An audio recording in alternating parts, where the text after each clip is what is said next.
Bonjour à tous et bienvenue à Catch Club. On se retrouve pour les résultats de Raw du 11 octobre 2021, mais d'abord, on va faire un petit résumé des faits marquants du dernier épisode de SmackDown, car vous l'avez sûrement remarqué, j'étais absent en fin de semaine dernière, et pour info, c'est parce que j'étais en déplacement à Paris pour continuer le tournage de la vidéo spéciale 100 000 abonnés, la vidéo Team Luchador contre Team Chicken, qui sortira aux alentours de mi-novembre. Donc pour info, lors du dernier épisode de SmackDown, nous avons eu le début du tournoi King of the Ring 2021, mais à côté de ça, nous avons également eu le début d'une version féminine, le Queen's Crown Tournament. Donc d'abord, lors de SmackDown, nous avons eu les deux premiers quarts de finale du King of the Ring, avec Sami Zayn qui a battu Rey Mysterio et Finn Balor qui a battu Cesaro. Et nous avons également eu deux quarts de finale du Queen's Crown Tournament, avec Zelina Vega qui a battu Toni Storm et Carmella qui a battu Liv Morgan. Vendredi dernier, nous avons également King Nakamura qui a rendu sa couronne à Adam Pearce, en expliquant que dorénavant il va y avoir un nouveau roi, donc ce n'est plus lui le roi. Et à la fin de SmackDown, on a eu un gros face-à-face entre Edge et Seth Rollins,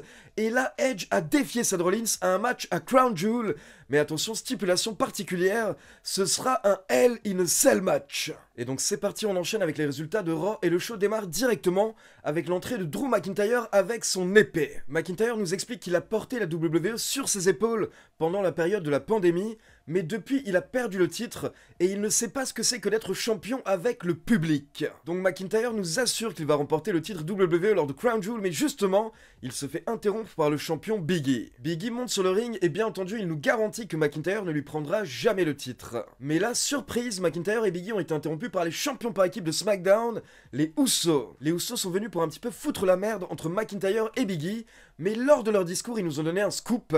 Ils nous ont expliqué que lors du prochain Survivor Series, on aura à nouveau un match entre le champion WWE et le champion universel. Donc ils se demandent qui va affronter Roman Reigns. Est-ce que ce sera Big E ou est-ce que ce sera McIntyre? Derrière, les deux équipes continuent à s'embrouiller dans le ring et au final, on apprend qu'on aura un match entre les Usos et McIntyre et Big E un peu plus tard. Puis à la fin du segment, alors que McIntyre et Big E étaient un petit peu en train de se prendre la tête, ils se prennent chacun un super kick de la part des Usos. Ensuite, on passe en coulisses et on retrouve Kevin Patrick qui demande à Kofi Kingston et Xavier Woods qu'est-ce qui va se passer s'ils se retrouvent en demi-finale du King of the Ring.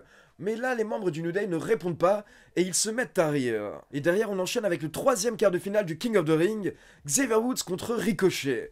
Alors déjà pour info, on a eu un excellent match, ça fait tellement plaisir de voir Ricochet nous montrer de quoi il est capable.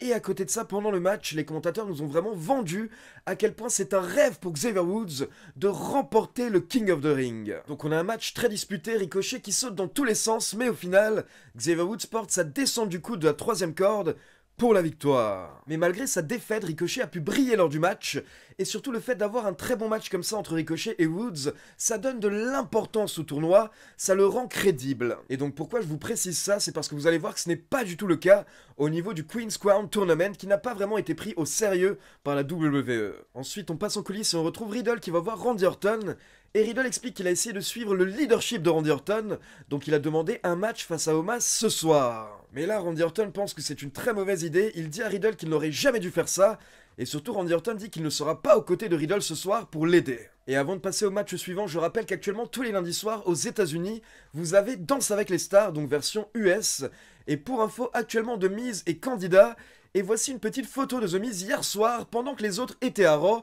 The Miz était apparemment en train de bien s'amuser dans Danse avec les stars. On enchaîne avec un match très rapide avec les membres du Hurt Business, Benjamin et Alexander, contre Mustafa Ali et Mansour.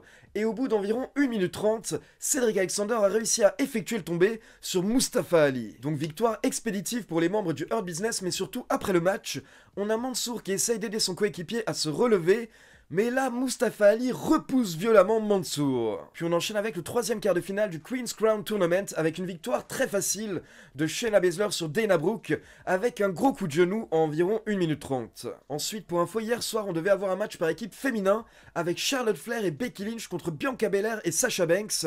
Donc durant le show, on a eu le droit à des promos des 4 catcheuses pour nous hyper le match. Puis on enchaîne avec Omos accompagné par AJ Styles contre Riddle. Et une fois que tout le monde est dans le ring, Riddle prend le micro et il essaye de gagner du temps parce qu'il pense que Randy Orton va arriver pour l'aider, pour être au bord du ring.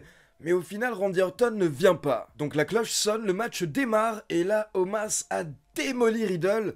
Riddle qui n'a rien pu faire. Ça a démarré avec un chokeslam Et là, limite, Omos pouvait déjà en finir, il pouvait déjà en terminer avec Riddle, mais AJ Styles a pris le micro et il a dit à Omos de continuer un petit peu. D'abord, il a demandé à Omos de mettre un énorme coup de pied à Riddle, et ensuite, il lui a demandé de porter une sorte de choke bomb. Puis derrière, Omos a effectué le tombé en mettant simplement son pied sur Riddle, et il a remporté le match en environ 2 minutes 30. Et attention, après le match, AJ Styles dit que Omos en a terminé avec Riddle, mais lui, il n'a pas terminé. Donc AJ Styles veut s'acharner sur Riddle, mais là, d'un coup, la musique de Randy Orton démarre. Donc AJ Styles a un petit peu peur, et il ordonne à Omos d'aller à l'extérieur du ring pour attendre Randy Orton au cas où.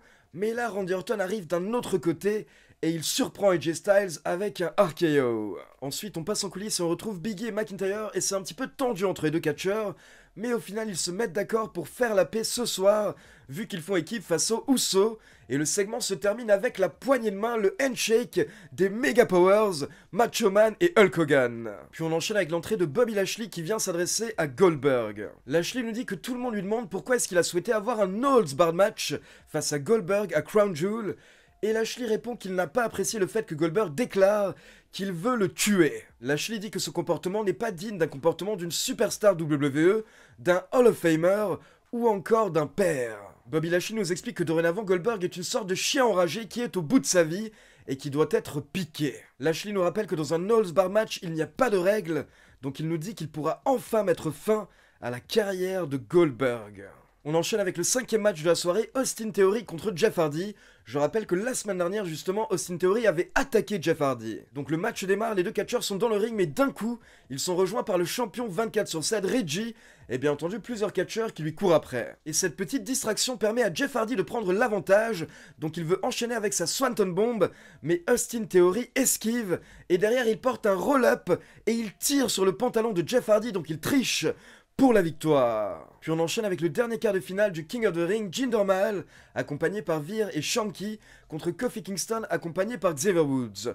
Et forcément, les sbires de Jinder Mahal ont tenté d'intervenir, donc Xavier Woods a essayé de se débarrasser d'eux. Mais au final, pendant ce temps, Jinder Mahal a réussi à porter son finisher, le Callas, sur Kofi Kingston, pour la victoire. Donc pour info, lors des demi-finales du King of the Ring, nous aurons Sami Zayn contre Finn Balor et Jinder Mahal contre Xavier Woods. Et logiquement, vu que les finales des deux tournois auront lieu à Crown Jewel, on peut supposer que Sami Zayn ne devrait pas aller en finale, vu qu'habituellement Sami Zayn ne va pas en Arabie Saoudite pour les shows de la WWE. Ensuite, on doit enchaîner avec le gros match par équipe, Sasha Banks et Bianca Belair contre Charlotte Flair et Becky Lynch.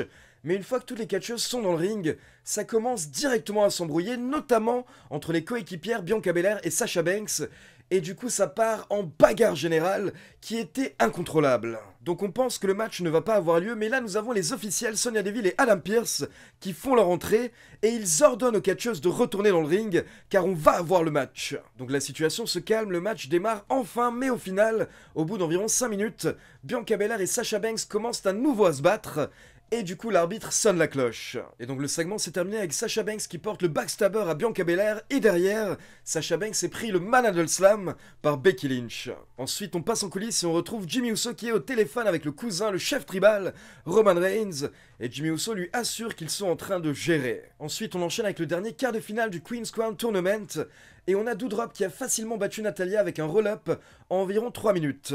Mais la petite remarque que je voulais faire par rapport à ce premier tour, c'est que si vous additionnez le temps des 4 quarts de finale féminins, ça nous donne 8 minutes 12 en temps cumulé. 8 minutes 12 pour 4 quarts de finale d'un tournoi qui est une grande première. Donc honnêtement, il aurait fallu nous le vendre, il aurait fallu nous sortir de gros matchs, comme ce que Xavier Woods et Ricochet ont fait par exemple pour le King of the Ring lors de Raw. Mais là, au niveau du Queen's Crown Tournament, c'est carrément une blague. On ne donne pas l'occasion aux catcheuses de pouvoir montrer quoi que ce soit. Et donc lors des demi-finales, on aura Carmella contre Zelina Vega d'un côté, et Doudrop contre Shayna Baszler de l'autre. Ensuite, on passe en coulisses et on voit John Morrison qui est en train de méditer apparemment, et Nikki Ash et Rhea Ripley qui ne comprennent pas trop ce qu'il est en train de faire.